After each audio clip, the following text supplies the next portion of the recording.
O patrimônio cultural em pauta na rádio da Universidade. Momento do Patrimônio. Produção e apresentação, Marcelo Coelho de Souza.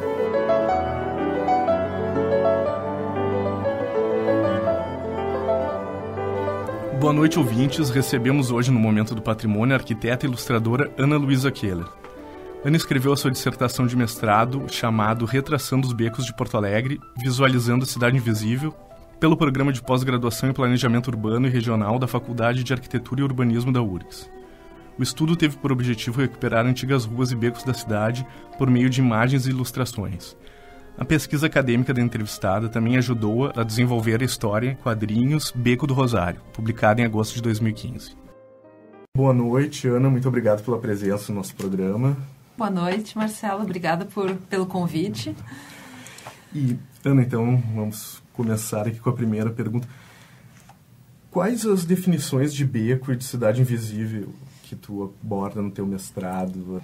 Então, essa ideia vem muito da base teórica que a historiadora Sandra Pesavento, desenvolveu a partir da história cultural sobre os espaços, digamos, não oficiais de Porto Alegre, os espaços da gente simples, o espaço das práticas cotidianas, os espaços, que não tiveram a mesma... Enfim, o mesmo esforço de registro histórico que os espaços oficiais, os grandes monumentos, ou seja, uma cidade que acabou realmente sendo substituída por outras construções e que, nesse sentido, os becos eram espaços, digamos assim, exemplares, não é? Os becos eram, na formação de Porto Alegre, as vias de mais declividade, ou seja, as mais difíceis de subir, de construir, de fazer os bondes andarem, quando eram puxados por animais ou até os de tração elétrica também. Então, eram lugares de menos acesso, menor acessibilidade, e acabavam sendo ocupados pelas pessoas mais pobres, os imigrantes pobres, os libertos, Então, acabaram se tornando espaços muito estigmatizados nessa nossa Porto Alegre antiga. Uhum.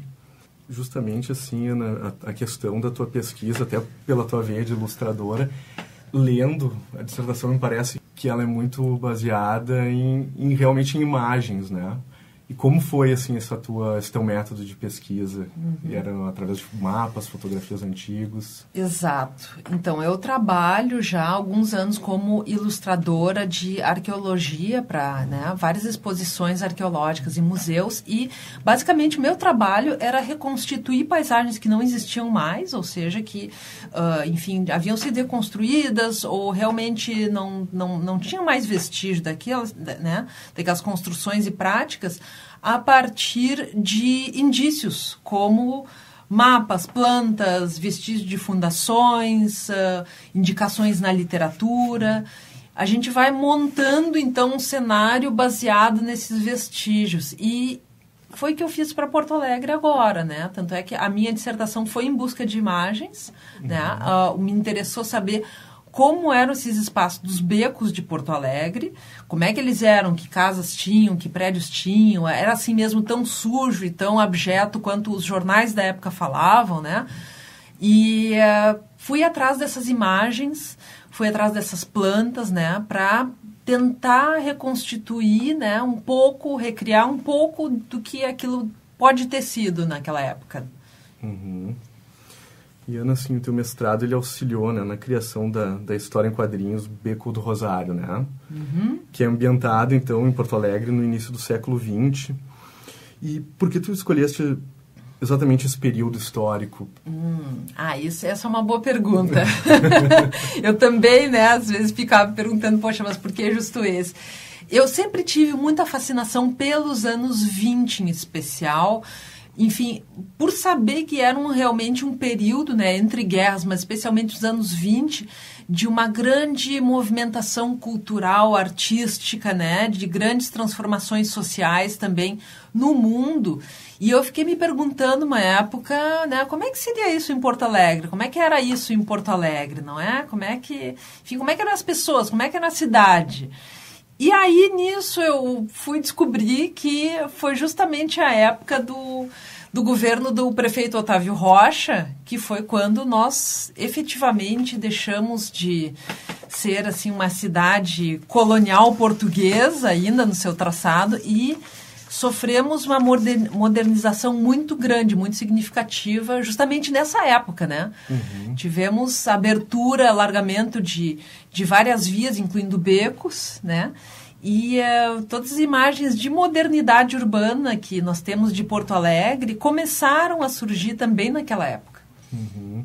Até, bom, a história, o Beco do Rosário, ela mistura, né, personagens históricos, como Otávio Rocha, personagens fictícios como a própria protagonista Vitória. Isso. Né? E trata de questões, assim, trata muito do preconceito, de gênero, de cor, e também uma coisa que me pareceu muito atual até, é essa questão de higienização, né, ou modernização, eufemismo talvez, mas que hoje se cria também dessa mesma forma, gentrificação, e como é que tu analisa isso, Ana, assim, essas questões? Pois é, eu penso assim, na minha pesquisa histórica, né, eu vejo muitas continuidades daquela época, desses fenômenos daquela época, como tu disse, da higienização, né, do higienismo urbano, que era uma coisa muito recorrente, muito que... Se por um lado nós realmente tínhamos problemas urbanos de saúde que precisavam de novos tipos de construções,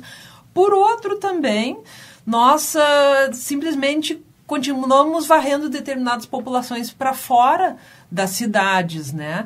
E isso daí é um problema que a gente continua tendo, né? Nós continuamos tendo nas cidades brasileiras, nós tivemos até agora com...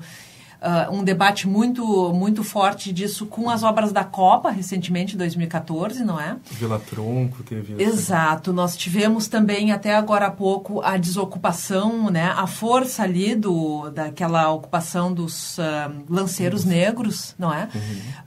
E por que isso daí é importante a gente debater? Porque aquelas pessoas, quando ocupam esses espaços centrais, elas não estão simplesmente...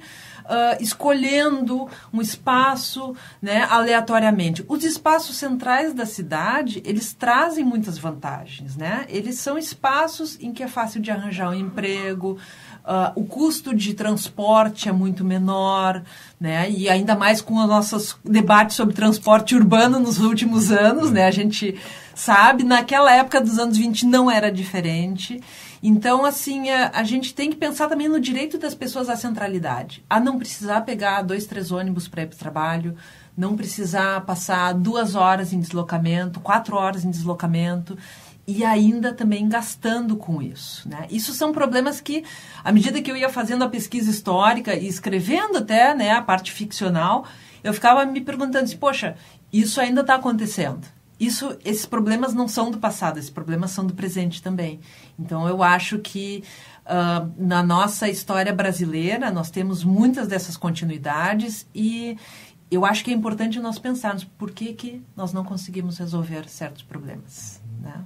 É impressionante como se repete, né? Até talvez por essa falta de interesse de registro, né? Sim.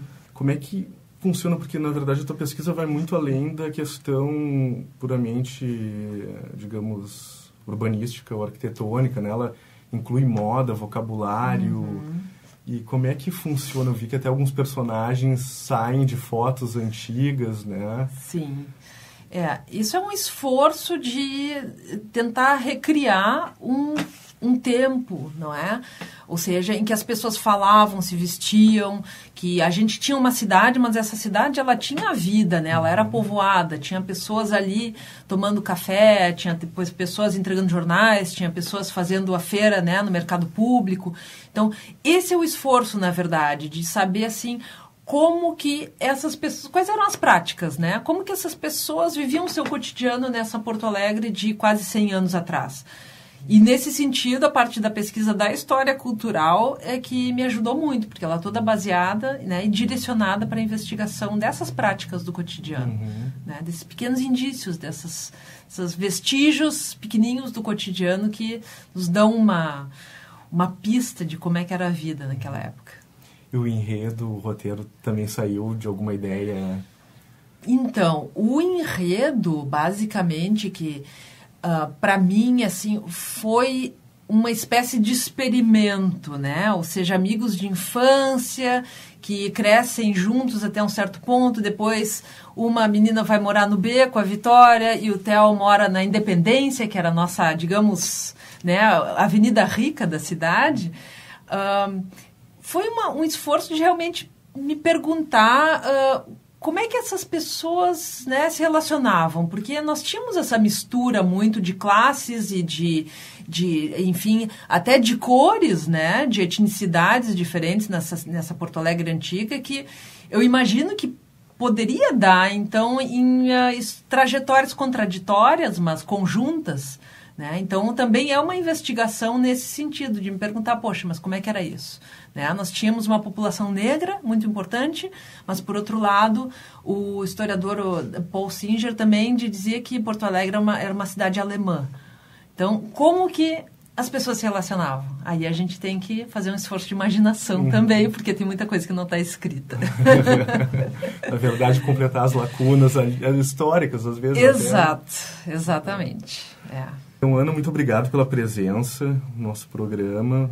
Boa noite. Semana que vem a gente continua o bate-papo. Muito obrigada e até a próxima.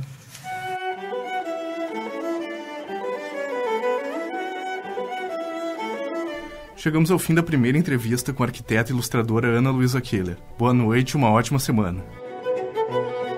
O Momento do Patrimônio é produzido pelo setor de patrimônio histórico da Superintendência de Infraestrutura. O SPH coordena o projeto Resgate do Patrimônio Histórico e Cultural da URGS, que é responsável pela restauração, manutenção e pela adaptação às demandas contemporâneas do conjunto edificado da universidade. O projeto de acessibilidade ao prédio da rádio da universidade está em fase de captação de recursos pela Lei Federal de Incentivo à Cultura. Para saber como contribuir, acesse o nosso site urgs.br/patrimônio histórico. Este programa teve produção e apresentação de Marcelo Coelho de Souza e gravações e mesa de áudio Jefferson Gomes.